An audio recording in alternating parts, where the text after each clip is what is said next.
How to share posts to multiple Facebook groups at once.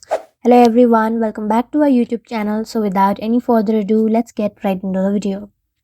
First, open your Facebook application, tap on your profile icon.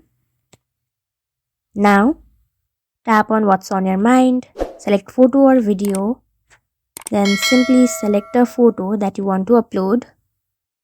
After that, you should find an option of sharing to Facebook groups as well. Tap on this three dot and then you will be able to find an option of share post settings. Simply locate your post settings and from there enable sharing to Facebook groups and then post it. So yeah, that's it. Thank you for watching this video. Make sure to like, share and subscribe to our YouTube channel. If you got any questions, comment them down and I'll catch you in the next one.